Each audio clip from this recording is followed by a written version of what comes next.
So you only have a couple of choices. How you make these decisions is super important.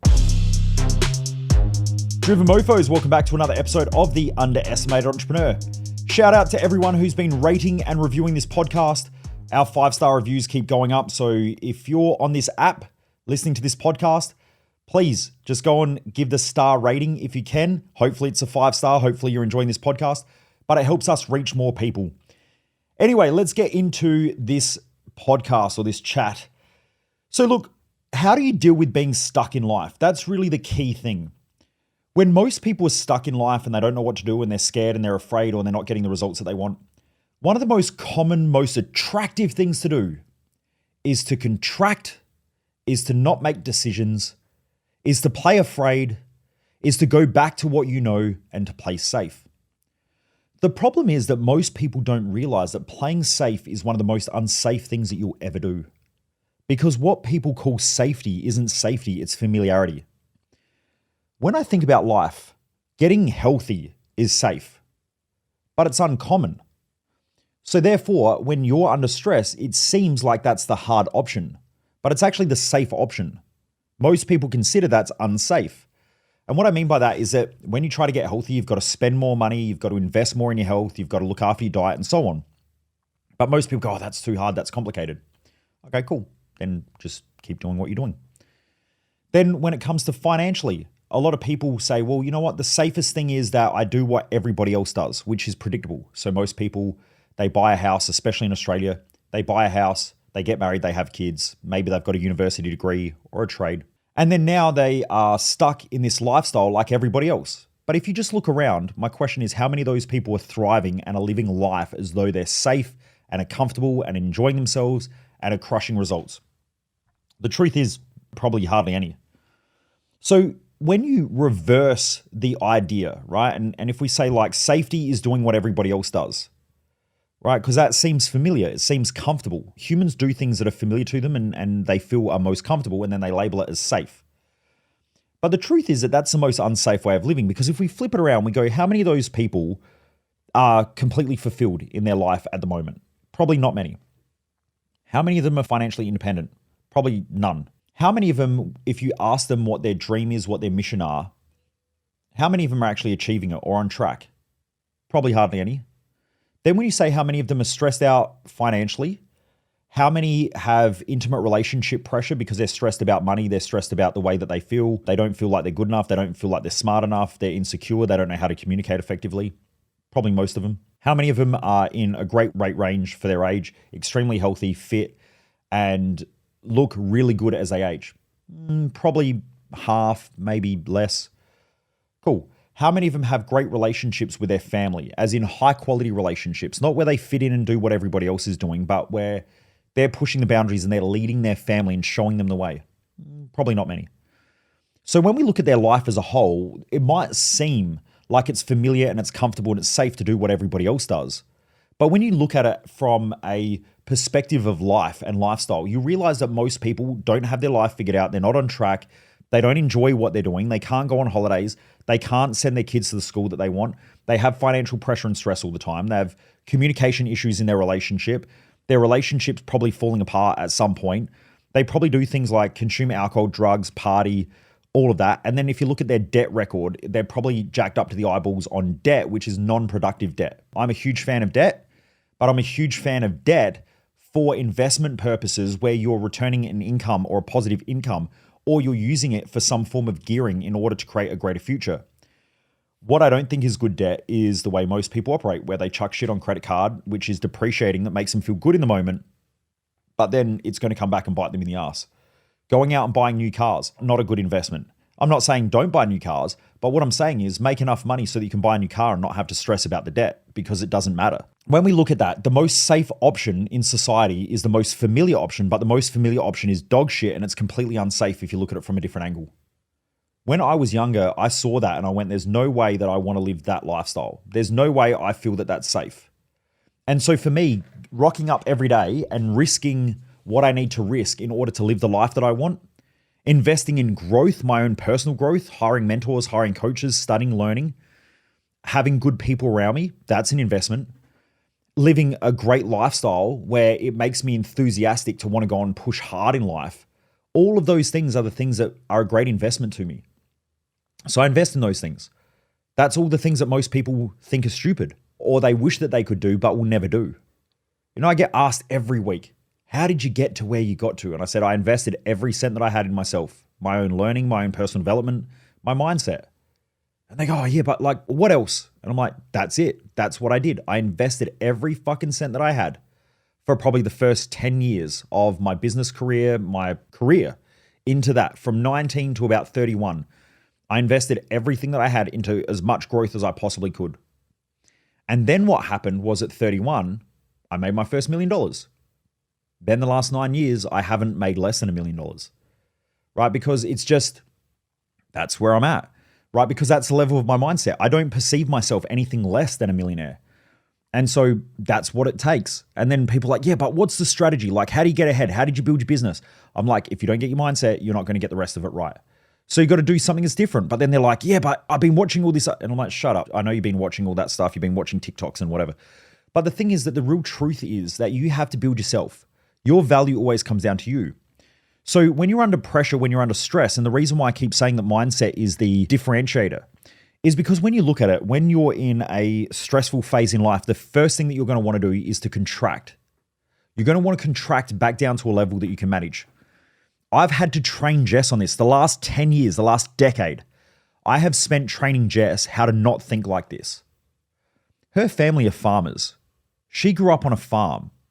There was a drought.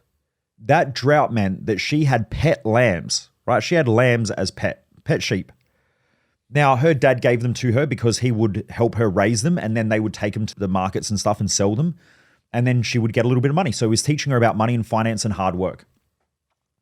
But what Jess viewed was that during the drought, her parents stressed about money because they had the farm, they had debt and all that sort of stuff. So they had all this financial stress. Her dad was working his ass off all the time to just try and keep their family's head above water. So now she has this negative relationship around money, right? When I met her. Then her lambs, when she remembers back, there's this drought. There's no water, which means then there's not enough feed for the lambs or for the sheep and all the other cattle and everything that they had. The wheat wasn't growing. And so essentially all she saw was she has this negative feeling, this negative connotation to struggling financially. And so she sees her family are upset. It might cause some arguments. It might cause some financial pressure in the family. So she grows up feeling that as a young girl. Then not only that, but her lambs essentially starved to death. So every day she knew that she couldn't feed or her family couldn't feed the lambs because they didn't have the money to be able to feed the lambs. And so the lambs died, essentially. They starved to death. And so Jess comes into our relationship and life, into her adult life, thinking that the purpose of hard work is that you make money and that you save every single cent for a rainy day, that it could be bad. There could be this atrocity, and that she remembers all the pain and the feeling and the struggle from that time in her younger years. And so sometimes now our garden has sprinkler systems and everything on. And so when it rains, Jess will walk outside and make sure she turns all the sprinkler systems off around the house. Because for her, wasting, 10 to 15 minutes of water watering the lawn to her is like, it could be horrific because she ran out of water. Her family could survive, but everything else died because they didn't have water at their house.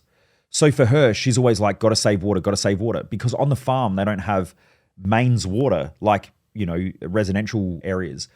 They essentially have big tanks of rainwater. And when the rainwater runs out, you have no more water. And they have a dam. When the dam runs out, there's no more water on the farm. So she still has that same ingrained philosophy in her head that when you run out of water, there is no water, everything dies. So she goes out and turns the tap off, even though we're on mains water and there's plenty of water and whatever. She will go out and turn the tap off. And then she forgets to turn it back on and our lawn dies. So we might have 2 or 3 days of 40-degree weather and then 35, 38-degree weather here in Adelaide. And all of our lawns are dying and I can't figure out what the fuck's going on. And then I realize that all of our sprinkler systems are turned off just because we had 3 minutes of rain and Jess walks outside and turns the sprinklers off. So she has that natural tendency to want to conserve because for her, conservation is safety. It's protection. But then what happened was she would work and she wouldn't spend a cent. She would literally go to the cheapest shop and she would buy clothes because it's better off to have a stack of money in the bank than to spend money and not have it in a rainy day. She would not buy stuff for herself and not look after herself because it's better off to have money than not have that money for a rainy day. So when we first started our business together, so I started the business and then Jess quit her career and then came and worked in the business. Now, the first year we really struggled a lot. Like we were eating baked beans and eggs and we were really struggling. And I'd used up all of my money from what I'd saved as a personal trainer. And then we were living off of her savings, right? So it was pretty rough. But bills were stacking up and she would get so stressed out. So once again, it reinforces this negative feeling around money and not having enough safety and survival. But even when our business started to grow and we started to make more money. So when we started to make, millions, she would still be conservative. She would be massively conservative. So I would say, look, I need to go out and I'm going to go hire this coach. And she'd go, oh, look, we don't have the money this month for this. That was a natural response. We don't have the money for this. And then on the months where we'd be a little bit tight, she would go, right, we've got to get rid of this. We've got to cut our Netflix. We've got to get rid of our credit card. We've got to do this. We've got to cut that back. You can't spend money here. We're not going out for dinner for the next month. And so she would naturally contract into a level that she could manage. Whereas I was the opposite. When I don't have money, my goal is to expand. When you don't have money, you grow. You have to grow. And so I would be the opposite. But for her, it scared the living shit out of her. So over the years, I have had to retrain her that in life and in nature, things expand or things contract. Nothing stays the same. So when you're financially challenged, if you're not thinking about expansion, you're going to contract back to the level that you can manage. Now, you can only save enough to live minimally. So like if I think about this, right? So if we have a bad month this month, I could sell my cars. Cool. So that gives us some money. But then eventually you'll spend that money and then you go, okay, cool. Well, what do we do now? Well, we can cut our lifestyle back. So we can stop going out for dinner, stop going out for lunch. Okay, so we'll contract that back. Okay, well, we can stop traveling. Okay, so we cut that back. Then now life becomes very mundane and very boring and monotonous. So I lose my energy, I lose my enthusiasm. I'm not really that excited to work anymore because it's tough. There's no real enjoyment in my life because everything that I enjoyed, I've cut away. And then we get rid of the credit card, which is probably a smart thing for most people to do because they can't handle money effectively, right? They don't have the mindset to be able to handle money effectively. That's why most finance gurus say, get rid of your credit card. If you're smart with money, credit cards are amazing. Like I go and buy shit all the time on the credit card, but because I do everything on the credit card, we earn all these extra points and then I use those points to buy shit that I want for around the house and so on. So it's great for us, but we always pay back down the credit card every month. Boom, boom, boom, pay it back down to zero.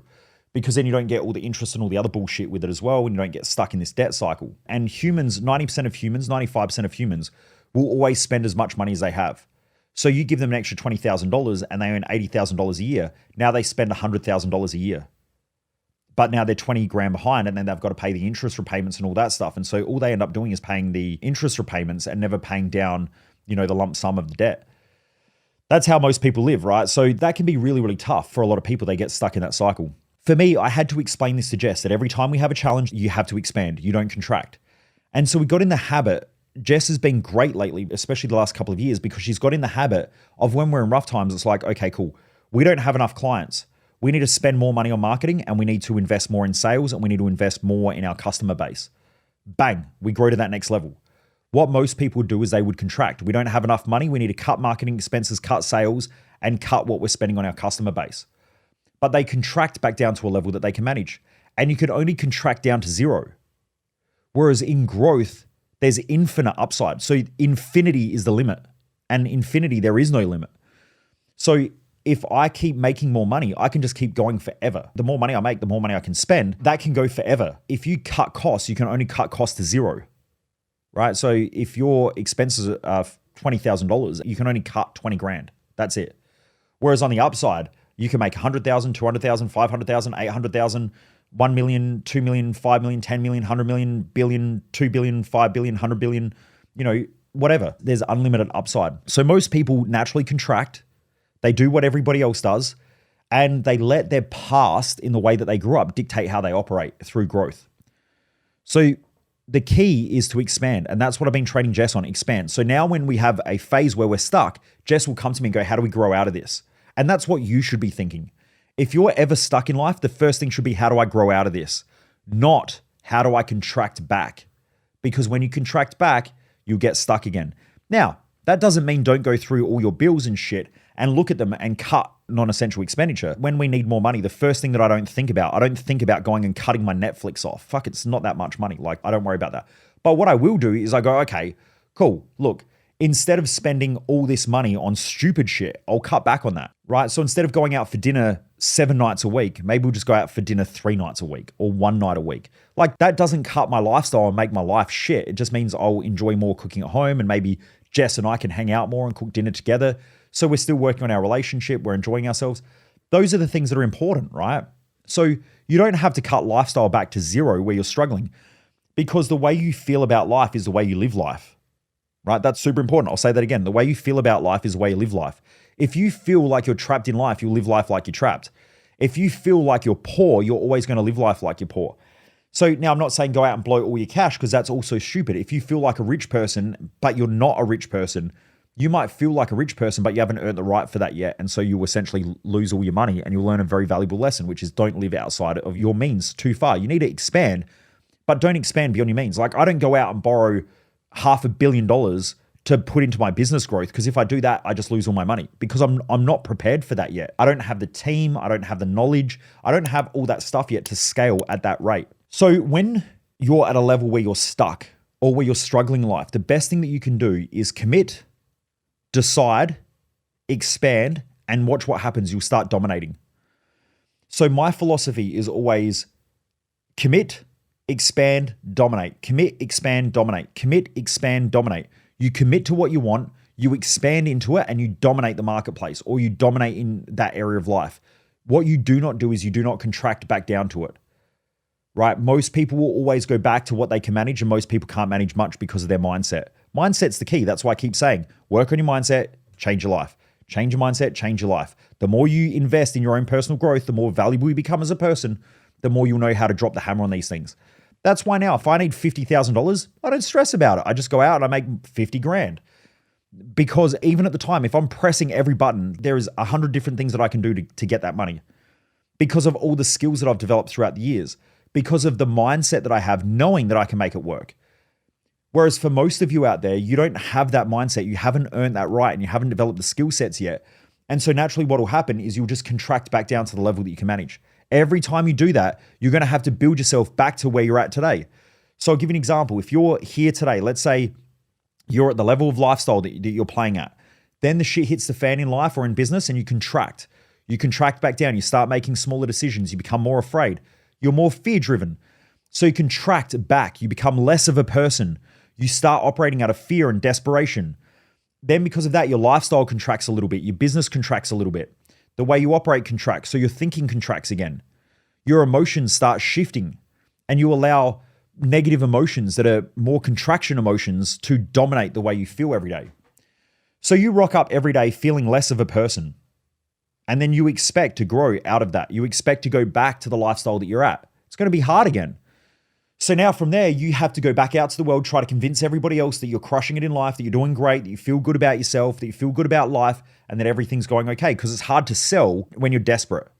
If you're a business owner and you're hiring staff and you're desperate, you normally always hire shit staff, right? So desperation is not good. Desperation is a stinky thing, and most people stink of it. So most people contract, then they get to a point and they start getting themselves back on track. It might take them 3, 6, 12, 24 months.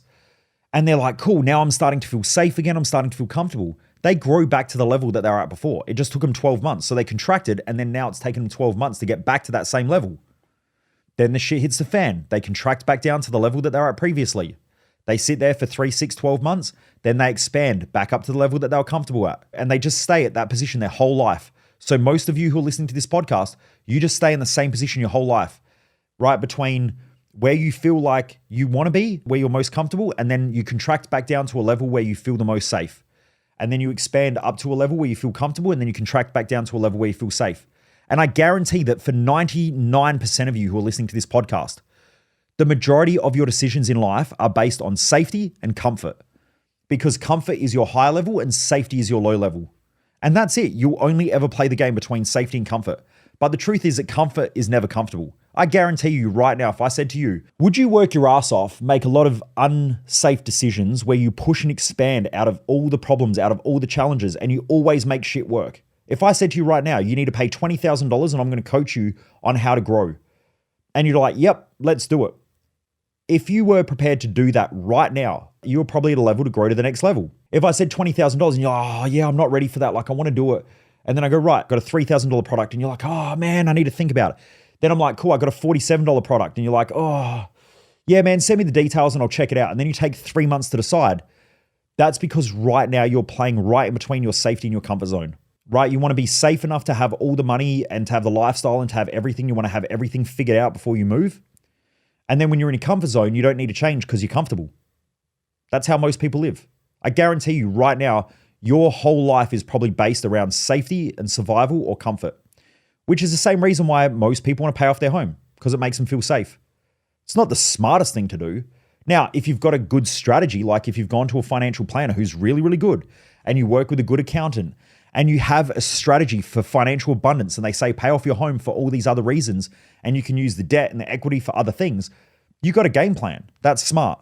But most people are like, I just want to pay off my home. Why? Oh, I just want to retire. Okay, cool. You're playing for safety. That's it. You just want to feel safe. And because you feel safe, you believe that it'll make you feel comfortable. I can tell you right now, there's nothing better than hopping on a plane and you're the first one on the plane and you're flying business class and they walk around and they give you sparkling water and they give you a rug and the bed lies down and you can have a sleep for, your 14 or your 15-hour flight. There's nothing that makes you feel safer than that. Then when you're at home and you go fill up your car, there's nothing safer than when you can just chuck the Bowser in and you don't even check the price. I could not tell you the fuel price because I haven't checked it for years. I just don't know about it, right? I put fuel in the car and I walk inside and I pay for it. I don't even think about the cost of fuel.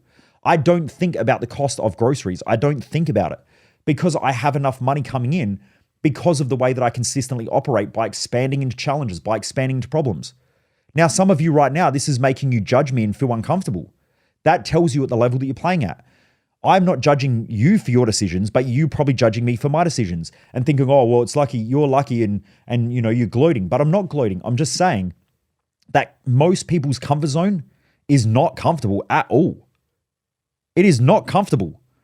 If you're thinking about paying off your home and retiring, your life is shit. And it's always going to be shit. Because maximum growth in life and maximum experience in life comes from maximum growth.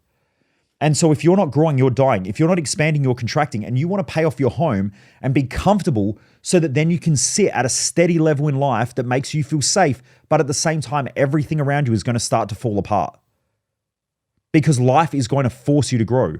And you know this because if you don't wake up every day and create your own adversities, life gives you adversity so that you can then overcome it. Safety is not the goal of life and nor is comfort. The goal of life is growth. Everything in nature grows or dies. Nothing stays the same. Everything in the universe, from a quantum scale right up to a cosmological scale, from the smallest things that humans know exists right up to the biggest things that humans know exist. Everything is in a phase of expansion or contraction. And so if you're not in an expansion phase in life, you're in a contraction phase. So if your goal is to retire and stay comfortable, you won't be comfortable because you're in a contraction phase. If I retire with 100 grand, right? Let's say I got 100 grand in superannuation or in savings or whatever, that savings only goes down over time. So therefore, I'm not in an expansion phase, I'm in a contraction phase. Unless you have millions of dollars in investments, you're probably in a contraction phase if you're retiring. And most people's goal in life, especially in the middle class, is to work really, really hard, feel shit your whole life while you work doing something that you don't enjoy, while your whole goal is to retire so that you can be comfortable. And so your whole life experience is uncomfortable so that you can feel comfortable at some point in the future. It's crazy. I'm both uncomfortable and comfortable every day. I'm uncomfortable sitting here doing this podcast, but I'm also comfortable doing this podcast because it's what I love to do and I wouldn't do anything else, right? I love this shit. So I've set my life up in a way where I have optimum growth every day. I have both comfort and discomfort. Every day I create my own adversities because I know that if I don't create my adversities, life gives me adversity. So I go out and I create adversities. Going to the gym every day is tough, especially when you're extremely busy. You've got a lot of clients, a lot of people rely upon you. There are days where I used to do this, where I'd go, you know what, I'm not going to go to the gym today. But the adversity comes in when I look in the mirror, I feel like shit about myself. I'm more tired. I struggle more. The same thing happens when I'm not creating my adversity by expanding, using my money to expand. That creates my adversity. If I don't do that, it flips around and I have given adversity where I'm like, shit, I can't pay my bills. So I have external adversity or internal adversity. I would much prefer to expand into problems and challenges and chaos and keep pushing hard because now I can control my adversities. Versus most of you out there, you have adversities given to you. You're struggling financially because you don't want to run into adversity head first. You don't want to do that. You don't want to expand out of your problems. You're contracting back into them and you're playing safe.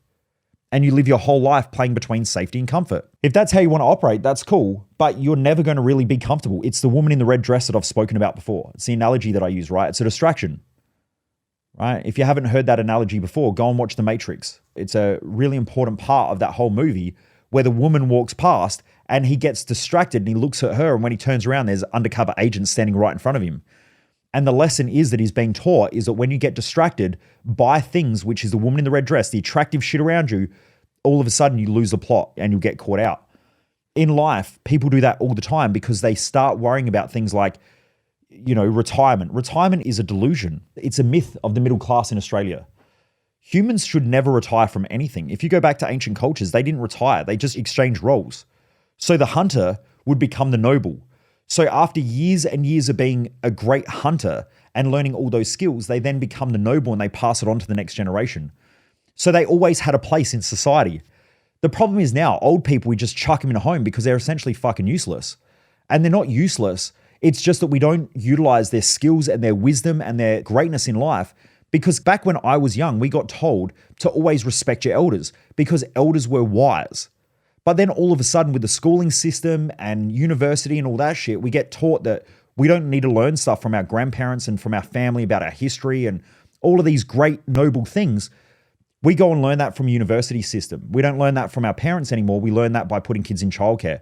So essentially childcare and university or schooling system teach us about life and how to live.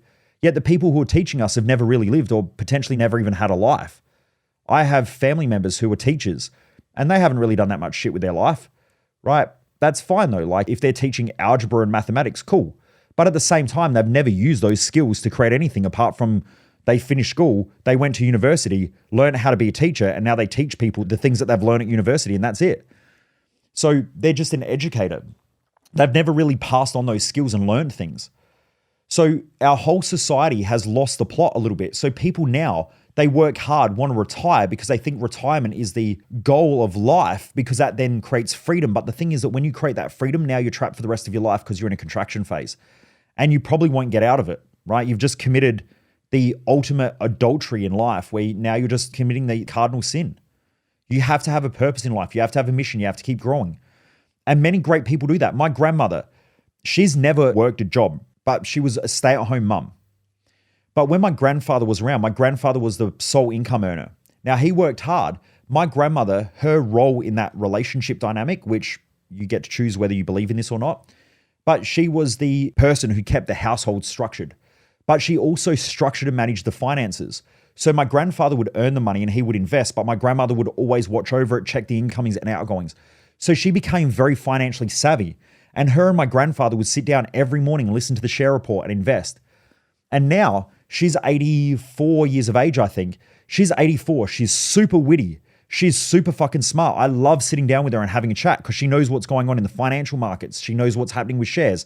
She knows what's happened in politics. She's all over that shit because she wakes up in the morning, watches all the media, knows what's going on, invests money. She's very wise. She's very smart. And then she spends the rest of the day going out and hanging out with friends and doing stuff. She's still expanding financially. At 84 years of age, she's still expanding financially. Now, she thought about that from a young age because I've spoken to her about it. She said, I always knew my place in the household because we discussed it and we created an arrangement between myself and my grandfather. He's passed away now, where he was the sole income earner, but his responsibility was earning the money. Her responsibility was making sure that the money gets managed and also managing the household. And that's the agreement that they came up with. That worked fucking fantastic for them because they had 4 kids. The kids have all gone to university apart from my mum because she had me at 17. And my grandmother's still witty. My other grandparents, though, on my dad's side, they both worked low-income jobs. They spent every single cent that they had. They worked their whole entire life, put money into superannuation or the retirement fund. They retired, And then after they retired, their whole life just fell apart because they had no money. So they had to live off of the pension, which is government handouts every week. They lived very frugally because they had to. They couldn't afford shit. They would still spend every cent that they had. But they essentially passed away with no money, not being able to do anything that they wanted to do in life. My grandmother, on the other hand, the one who invests in shares and everything like that, she still travels the world. She goes on cruises all the time. Last year, she was like in Norway and shit with a whole group of other oldies and stuff who all go away together and all that. She's still enjoying life. You know, I catch up on family functions with her. She's fucking amazing. Super smart. I wish she looked after her body as well as she looked after her mind, because her body's falling apart because she doesn't exercise and she doesn't, health-wise, she does okay, but not, I wouldn't say that she's healthy. But her mindset is phenomenal because she trains it all the time. Her philosophy is use it or lose it. But for her, she only uses her mindset. She doesn't use her body, which is why she's losing her physical body.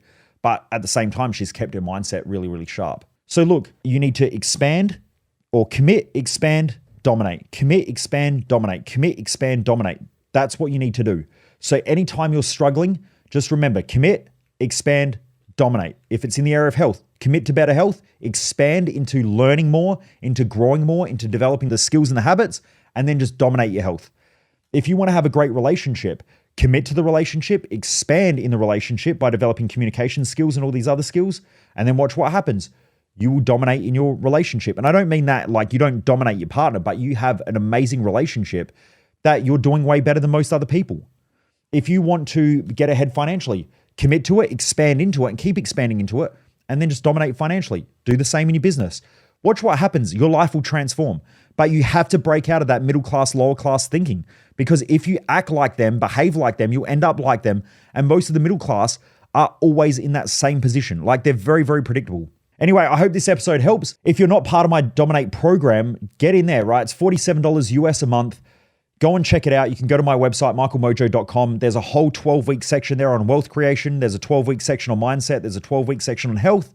And there's a 12-week section on relationships and communication skills. The 4 key areas of your life: money and wealth, health and vitality and energy, mindset and emotions, and communication and relationships. If you master those 4 areas and you keep expanding into them, watch what happens. Your life will keep evolving. And at first, it always starts off slow, but it ends up getting faster and faster because you're developing better and better and more capable tools. So just remember, in that program, if you just keep putting in the work, watch what happens. Over 3 months, you'll grow. Over 6 months, stuff will start to speed up. Over 12 months, you'll crush it.